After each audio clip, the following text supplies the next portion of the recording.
Hello, good morning, and thank you very much for being with us on UBC TV this lovely Tuesday morning. I don't know how the very early rains did treat you, but I hope they did you justice.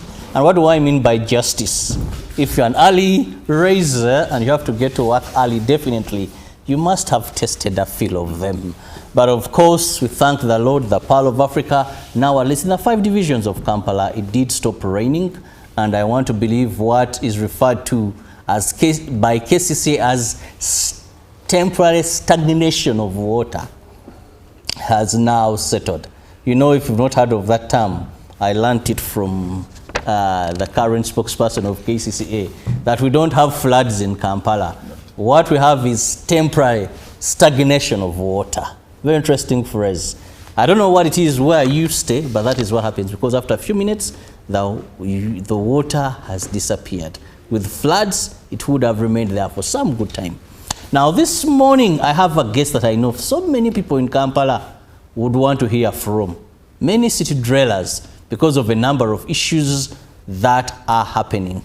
I have the Deputy Executive Director of Kampala City Authority, KCCA, and that is Benon Kigenyi, with me in studios, with whom we are going to be discussing quite a number of issues that is keeping Kampala moving.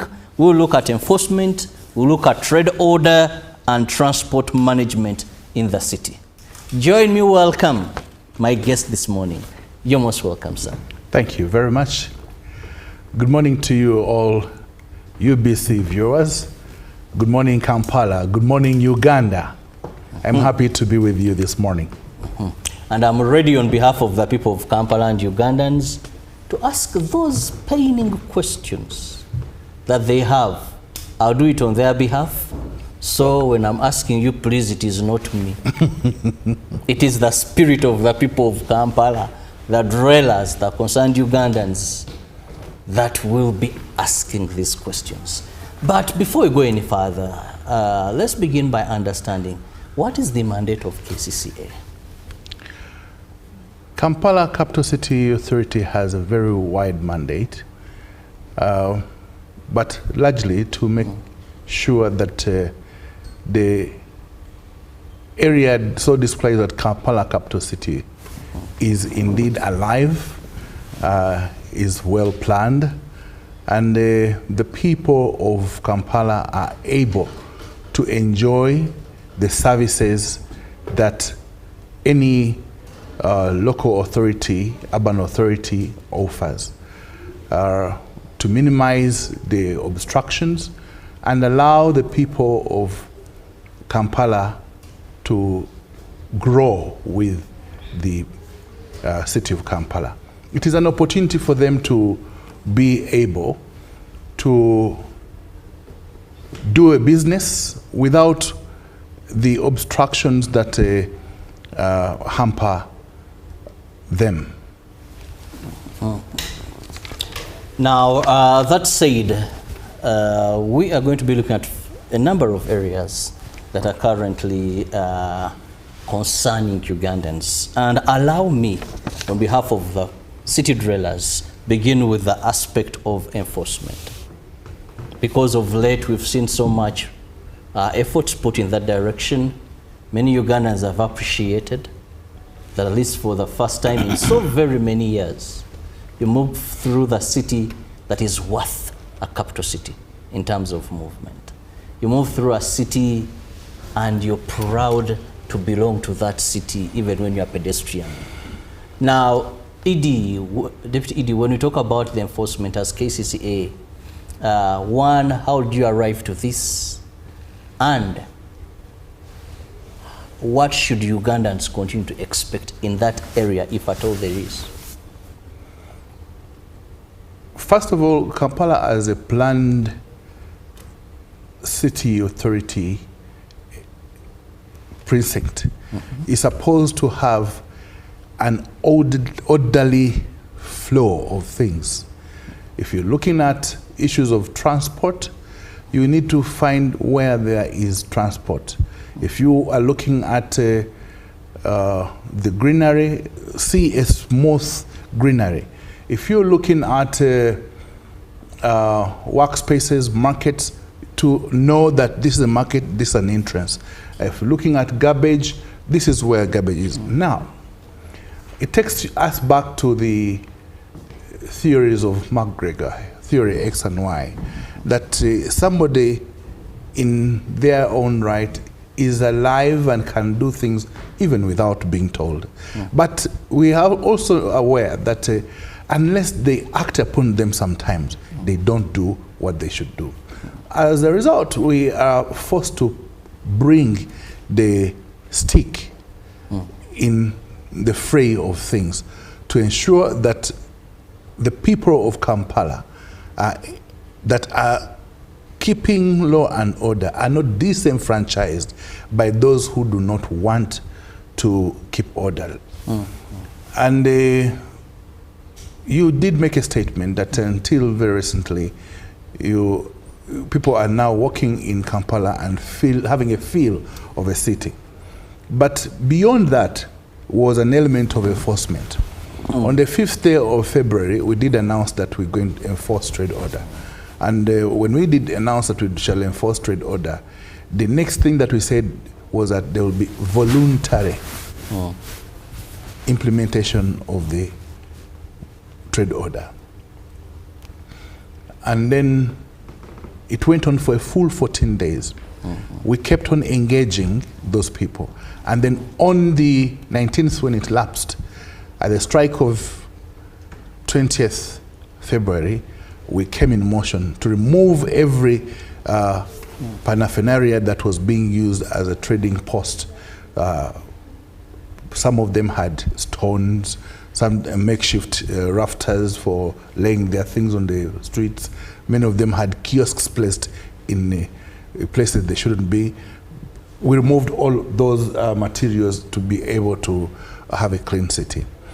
And some people think they should not go without causing some resistance.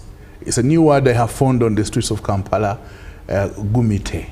So those people who think they are gumite keep doing things that are over the other side. And so they come back and they try to do what they do. And now that has required us to put out our enforcement teams to tell, hey, stop. And we have used every inch of the law to take out those people. First, we speak to you. When you refuse, we seize the material that you're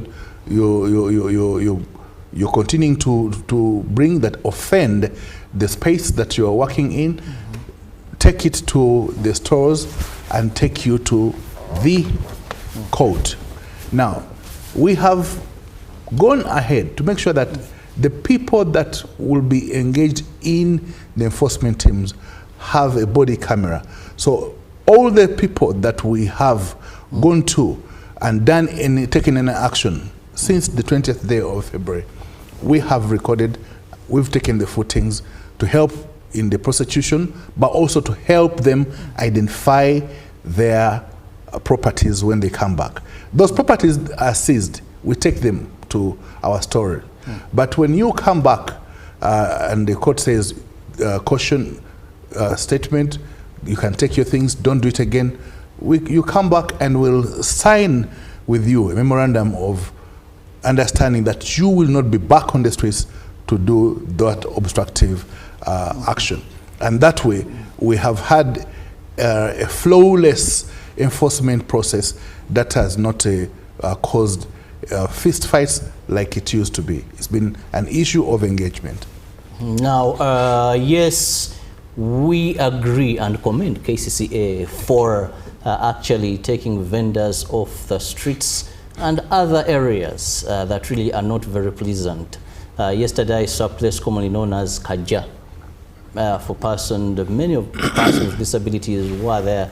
It was also cleared, but the biggest question lingering regarding this enforcement in the minds of Ugandans is consistency. That indeed today, people lost their illegal businesses.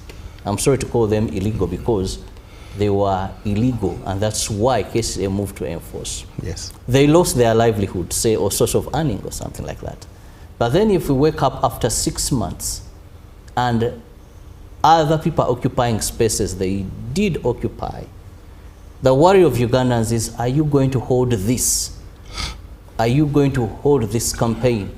Or will we wake up sooner than later when the situations are back to normal? Which assurance do you give to Ugandans so that that person who left that place may not have a feel of maybe one day I'll be back on the street, but rather think of investing bigger or doing business in some place else which is legal or far away from the city?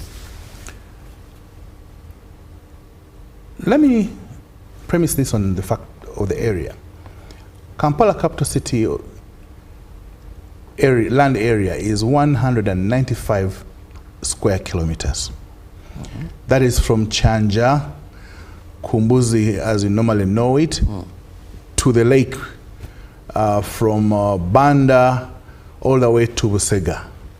You have in between this area called Kampala city, 195 square kilometers. We have under 300 enforcement members, officers. That is below the capacity required to be able to look at every corner and nook in Kampala to enforce trade order. So we have had to do a lot of mix, a little support from the Uganda police force. Sometimes when it is required, we've called on other support from the military to ensure that things are done.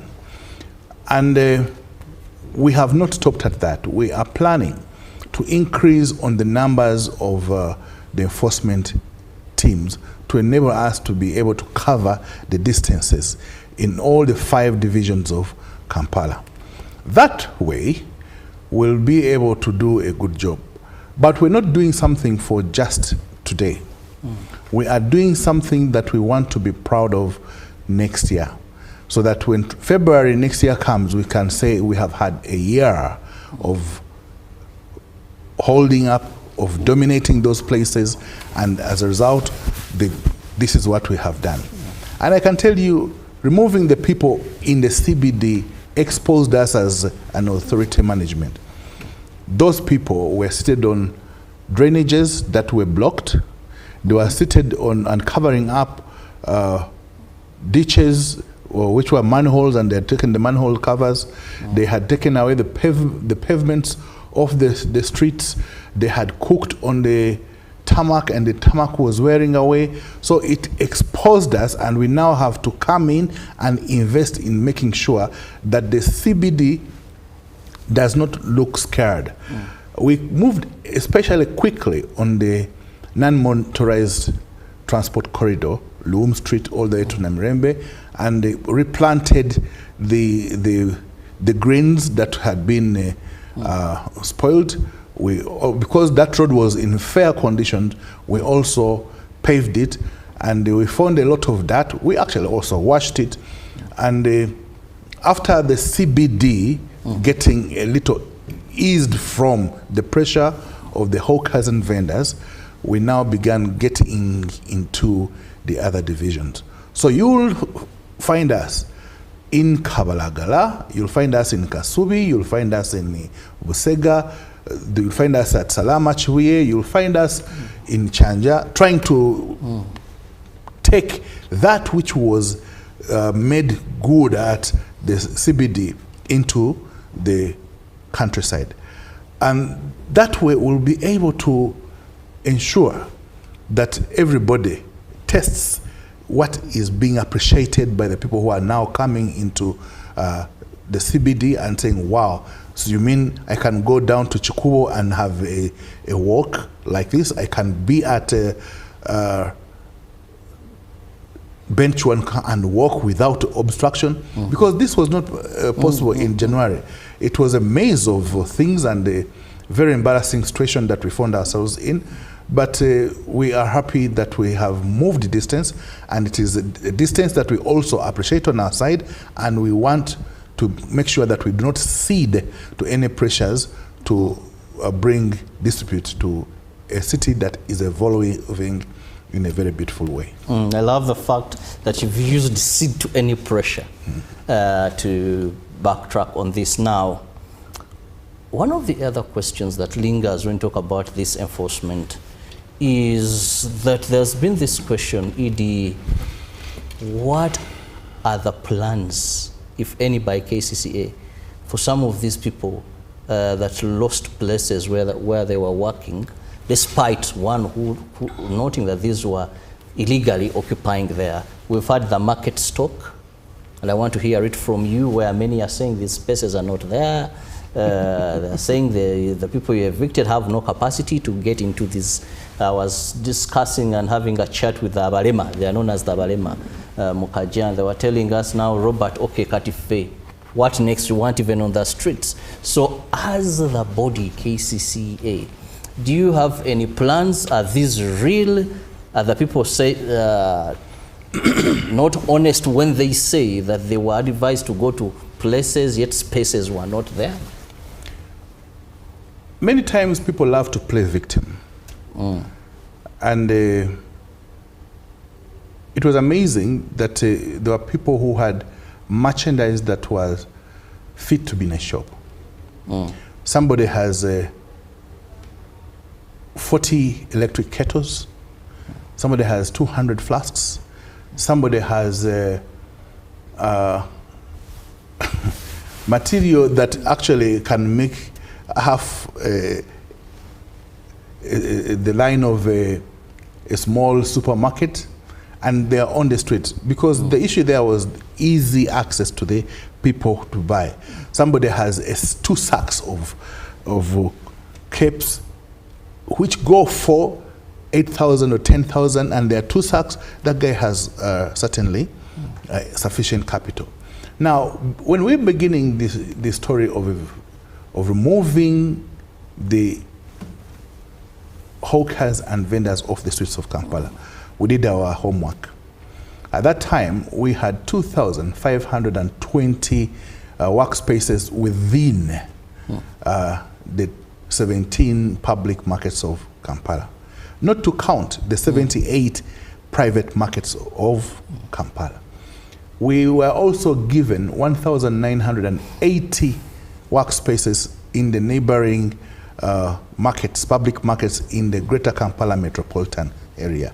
We made these opportunities known to the people. And as of yesterday, Usafi, which had the biggest number of stalls, 1,890 of them have been taken. Oh yes. And no, there is only 81 places remaining in Usafi. Yes. Busega had 500. They have 76 places only remaining.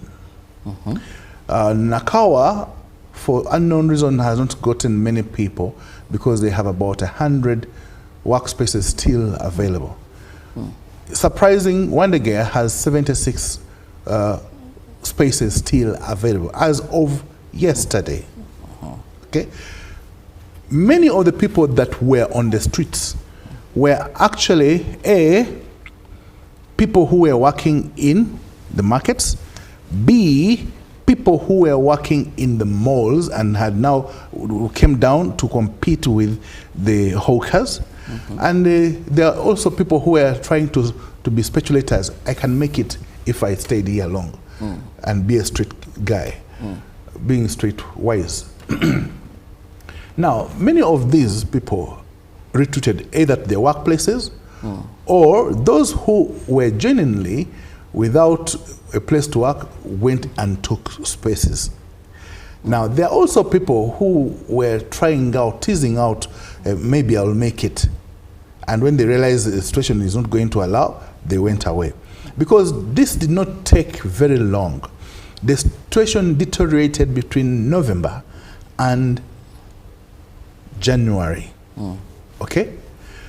By November, we had a big number of vendors on the streets, but they were not as bad. We actually had attempted as KCCA to register them so that if they are registered, we are able to see what we can do for them. They objected to that process. And they actually made some fun about it that we were incapable of biting them. But the times were as such. It was Christmas, it was in the heat of elections, so we did not want to come in because it would have seemed very unreasonable. So we kept our ground, said, okay, let the festive season go. So it ended. And then the elections were at the tipping edge. We let the elections go. And when everything was down and square, all square, we said, okay, it's time to come in. Now, this time we said, can you now voluntarily move out of the streets? Many of them said, no, you're not going to move. So he said, let's give you an opportunity. This is where the places are. Some of them thought it was impossible. So he said, all right, now we'll come and show you that the last A on KCCA means authority. Let us demonstrate this authority by coming and taking away the things that you're using to illegally occupy the streets. And we did come, and the rest is history. Indeed. Well, that is regarding enforcement, and I have the Deputy Executive Director of KCCA, Benon, with me, Kigenyi. He's here trying to explain and answer to some of the questions. With consistency, yes, it is very clear. Please do not return. No. KCA is determined this time. It won't be business as usual. With spaces, he's clarified on that. The spaces are there for those that are willing to go. But coming back on the streets, it won't be a deal. At this point, let me go for a very short break. I return.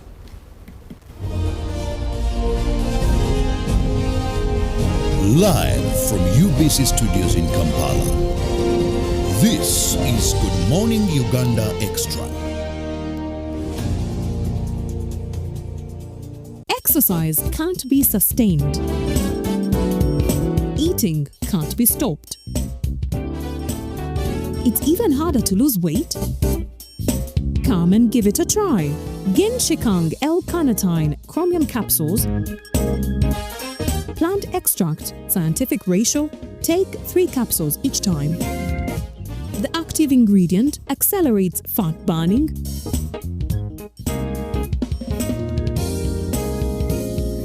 eat twice a day, don't take a detour. Weight loss starts now.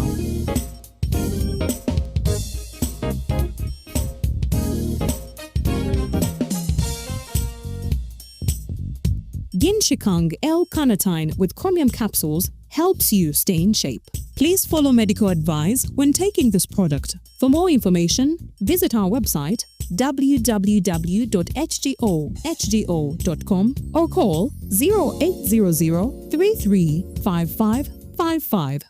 It's our mission to secure your money. Protecting your money is as important as earning it. It is for this reason that the Deposit Protection Fund of Uganda, DPF, was established by the government of Uganda to provide deposit protection to customers of regulated financial institutions. In the unlikely event that your commercial bank, credit institution, or microfinance deposit-taking institution fails, the DPF will pay you up to 10 million Uganda shillings. Keep your personal information such as national identification number, mobile phone, or an alternative bank account updated with your banker. Terms and conditions apply.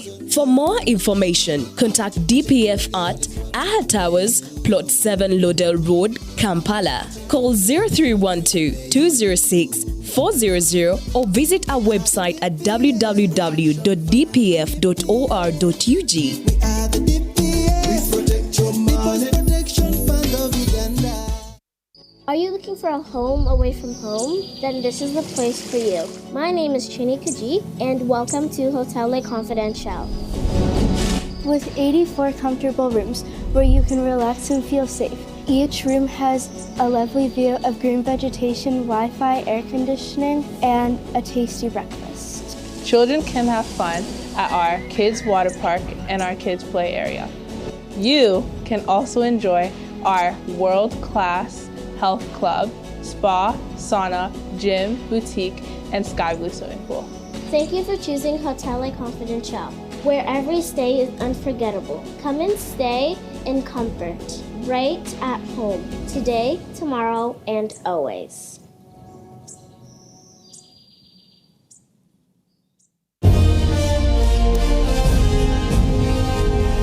Live from UBC Studios in Kampala, this is Good Morning Uganda Extra.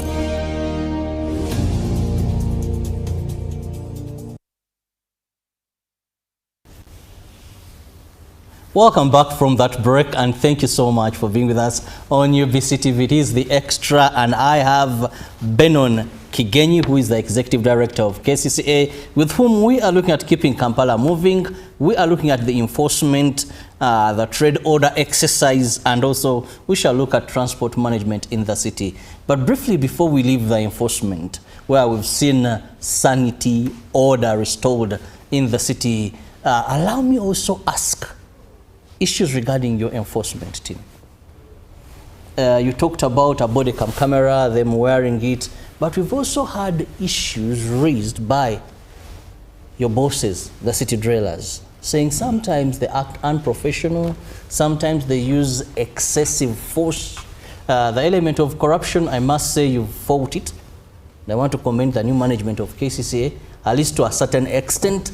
Now these foot soldiers of yours, Chintu Chidogo is not something they are going in for as usual, as they used to do things. There's been a great improvement because I draw so much on streets down there, and I go there for journalistic purposes. I'm not a vendor, but I go to observe and see clearly what the authority is speaking. Is it the truth? I must say there's been a very big reduction when it comes to issues of bribery and corruption amongst your people. But that had, yesterday I was in Machindi. Let me give you, like I told you, I'm a street man for journalistic purposes. And this person had put pause of advertising his Forex bureau. Now, these men and women came walking on foot, and of course it was in a pathway. Now when they reached, I had parked and I observed them come as I've gotten a story now. News is on its way. So they reached, they looked at them, and he asked me, Binobiani. I told him, I'm also like, just parked here, I don't know who the owner is. But it's clearly, it's advertising a Forex bureau, their rates and all that, it's at that end. Now one was like, I mean, let's pluck them, you know, and we'll go with them. Then the other said, no, let's warn him. If they don't, then we shall do that. And I must say, they did warn. They are very professional. That was March India, opposite Climax. Very professional. I want to commend those men. They talked to him I was there with my sharp ears. Nothing like corruption, please, people supposed, they explained very well. And I was like, these are the people we need. But of course, there have been some complaints here and there. Thank you. It doesn't come easy to get to that level of a symbiotic relationship of enforcement and the common man on the street and in business. It takes a lot of molding, and sometimes when you have to get out a very good product, you've got to put it under extreme heat. Diamonds are what they are, beautiful, but they come through out of a lot of abrasion and painful action on them before they are a diamond to be worn by you. Now, the authority has had another approach to this thing. One, we meet with our enforcement officers periodically as management, and within their own structures, they meet at least twice a month on a Monday to be able to be told a management plan on a given issue and also told on how they should behave. It has not come easy, but we are now happy that some considerable improvement is noticeable. we started well back around September, October. There was something, a tagline we used to use at Kampala Capital City Authority, Tokola Era. And we decided to have champions in joining KCCA in the very many efforts that we do. One of the approaches, we actually took those enforcement officers to schools to speak to school children, because children are such a good championship front. So they were the ones speaking on behalf of KCCA on issues of garbage disposal, on issues of utilization of our roads. So it's been a whole big, long process of building their capacity, and it is also our intention that when we find that we have a lull in the in the city where there is no pressure on them, we'll take them for continuous training, so that they pick out those key things. That way they'll be able to be consistent, to be professional, and give KCCA the kind of picture that everybody desires. Because we should not only be seen as enforcers, regulators, but we must also be seen as stakeholders who are championing a common cause with the other people, so that we are in the same in the same pool of things, because we need to have the economic capacity of our people built, and it's only built when you provide a forum. So we continue to engage with those people, and where we find groups of people who are struggling, it is our intention to also find people who can give us a hand, and we go for those people, hold their hands and get out of trouble. For example, the people you spoke about, Abalema, KCCA actually reserved 100 places in Osafi. We also promised to give them another 30 places in Wandegea, because we know that they are not at the same advantage and agility with other people who are temporarily able persons. You know, we are all candidates of disability, so we're only temporarily able persons. So now, in knowing that we could be the next person with disability, there is a way we also now must make sure that those people who are disadvantaged, who are not as agile as we are, when we are doing anything, there's an inclusive approach in this take of the policies that we take. That is why we did, therefore, say, save this for the people with disabilities at Usafi, that is very close to Kampala. Save this for the people with disabilities in Wandegea. It is a very easy to reach destination within a market.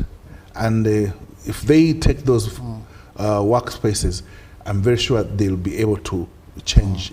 And those who are in those places and are struggling, easy to manage and group into Emioga businesses. And when you have an Emioga business, you have a grant that helps you to jump from the point that you are to another level. It has been done to the people in the taxi industry, to the border industry.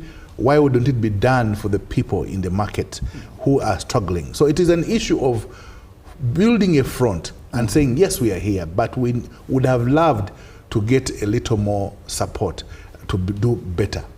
For example, when you look at our markets, they are offending. The markets in Kampala bring garbage. And get me right, many of the things that we bring to the market are not necessary for sale. The people selling booger especially carry truckloads of soil in the market, and after they have cut off the stems that we're going to eat, the roots and the soil are left in the market. And that begins to be a problem. The people who are selling matoke bring a lot of things that they don't have to sell. Potatoes. I still wonder why they bring vines, potato vines in the market, and we don't need them. Now, KCCA wants to think of some disturbing approach to doing business. For instance, I know for a fact that if I was a farmer and somebody comes to buy my matoke at wholesale, the smaller matokes will be discounted heavily. Now, think about a situation. If, as a farmer, I peeled my matoke, vacuumed them, and brought them to a cold room in Nakasero or Oweno, you would buy my matoke in a standard unit in kilograms. And the small bunch of matoke will all of a sudden fetch the same value as a big bunch of matoke because you're selling the product. Now, that will have left the farmer with things he can turn into manure at his farm, with products that he can give his cattle. And that will have revolutionized the economy of the farmer, but also helped the people of Kampala, all the city, to get clean things that are, and then will provide for opportunities of cold rooms, which becomes another business. And then it will also now be easier for people to export our matoke to California, to London, to Moscow. Well, I can see the Kampala you're looking at.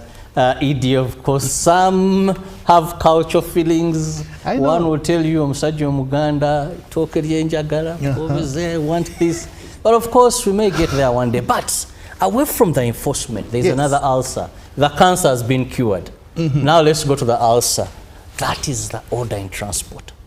When you drive, when you move through Kampala, the taxis, the borders are another nuisance that you encounter.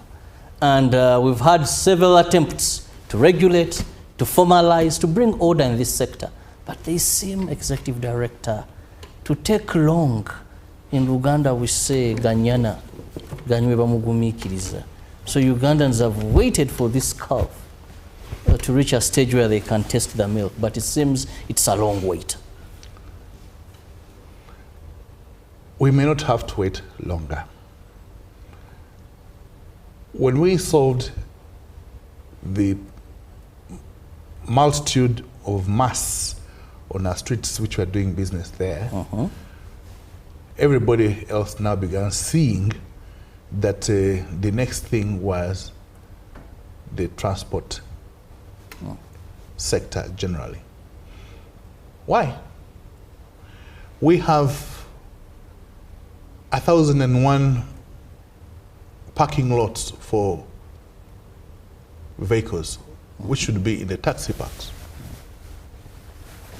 We have 1,001 illegal stages for borders. But for the borders, after 2021 COVID time, there was an upsurge of people riding borders, people who found it more profitable than the kind of jobs they're doing. But there were also people who left school and they didn't have anything to do, but the border was something that they do. In fact, if you look, the average age of borders has reduced terribly to about 2021 because of those new riders. Those new riders rarely have permits, rarely have been trained, and they do not have a known stage. And then there are some people who come, and for them they just don't want orderliness, so they are roaming all over. They'll find anybody and they take that person. They are not called a name known as Lubianza. Yes, the Lubianzas are very many. Actually, almost equal to the people who are on stages. And the vices in this industry have grown. What kind of vices? They snatch bags.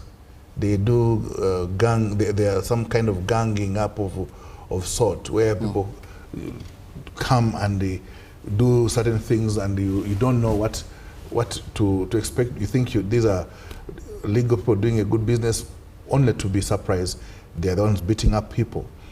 There are people who are too obscene. They have kind of insult. A lady going to the labor ward will pass and then she'll be insulted.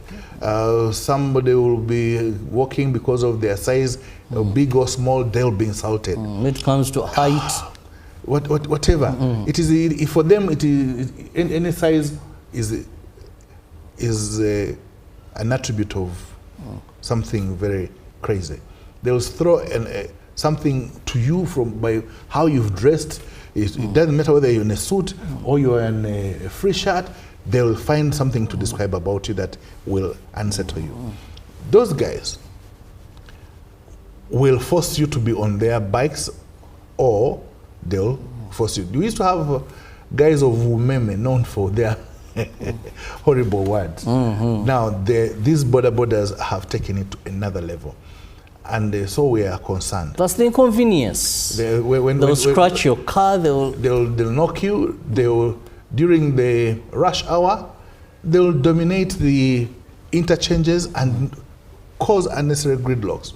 So you're like, what exactly do we do that brings sanity to our city? So one, we have gone back to the basics. There was an attempt before to register the stages and put some orderliness in them.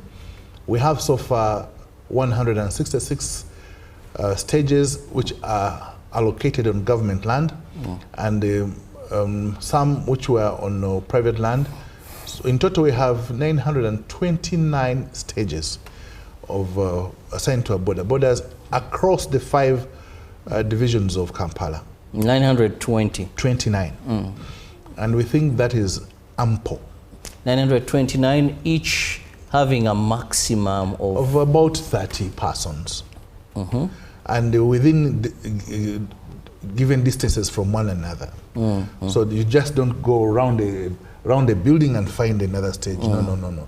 That's not acceptable. 2, we want them to have the right protocols. You must have a permit. You must find a stage. And then we're proposing that they have different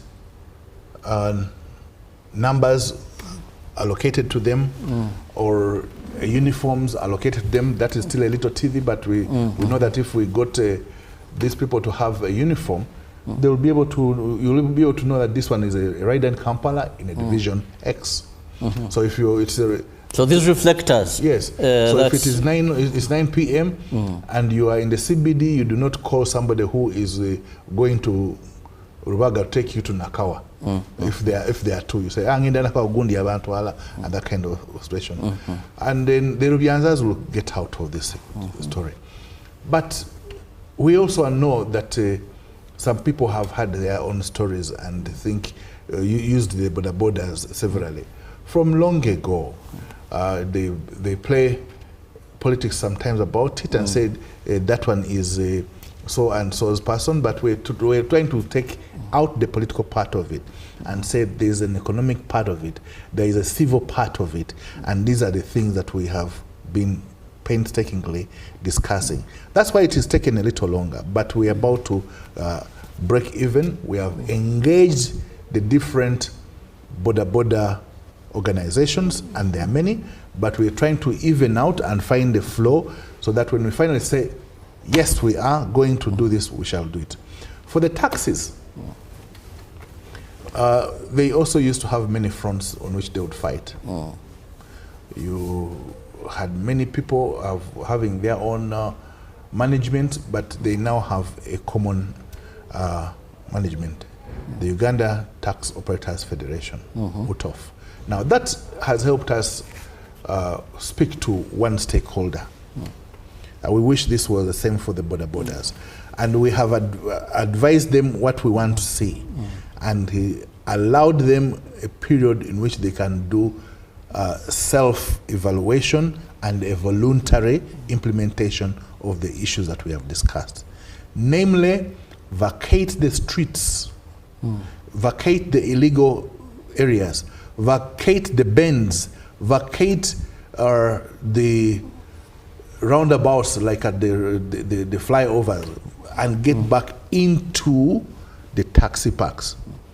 So that we are sure that the people who are going to Jinja will be in this stage. They're going to Masaka, you'll be in this taxi. And that way you predict. Now, when you have people who are going not in their stages, you get into the trouble that we've had. All the taxis which are used to rob people, they could say, Kwate Chijao, you're on the Chiji, they are opening your pass, and after that, you're beaten as well and left in a place you shouldn't have gone to. So we're coming strongly, and we're going to get on top of this. Well, we can only wait to see when we shall have the transport order in the city, because a number of attempts have been made, but seeing the light of day, and what has been the very biggest challenge, that has been political interference.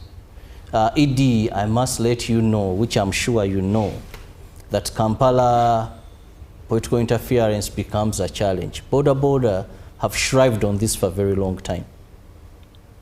And sometimes even we've seen stages designated, uniforms. I remember that when we had divisions with reflector jackets that had the rider's picture, then you could even scan and proof. This was a step, and we were all really eager to see things done, but they didn't see the light of day. But we will take your word for now, until time tells. Now I must let you go, but I'll just give you a minute or two for your parting shot.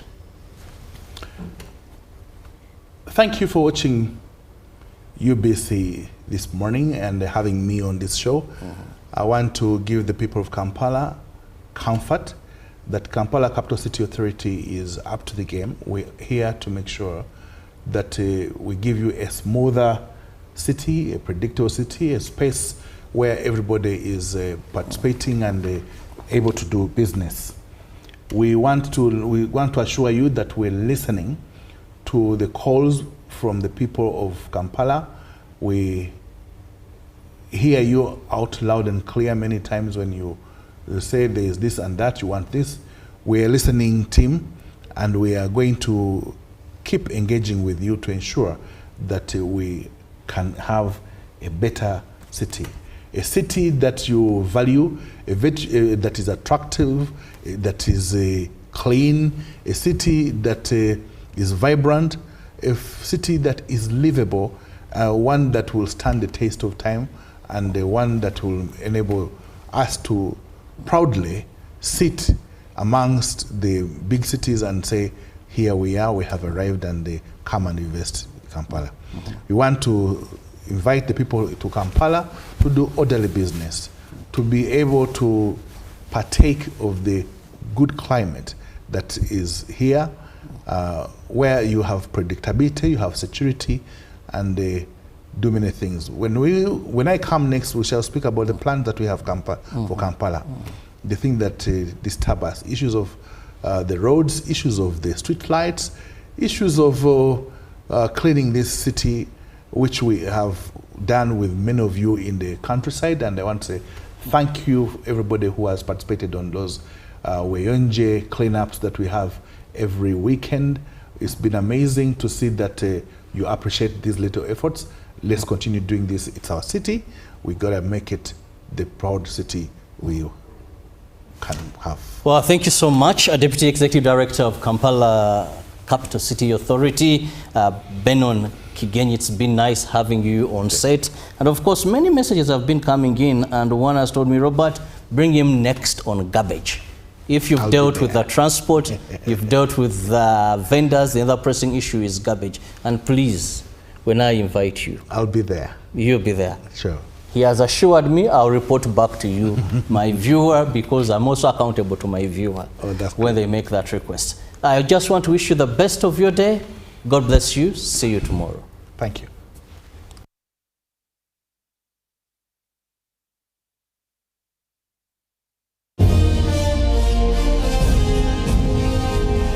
Live from UBC Studios in Kampala, this is Good Morning Uganda Extra.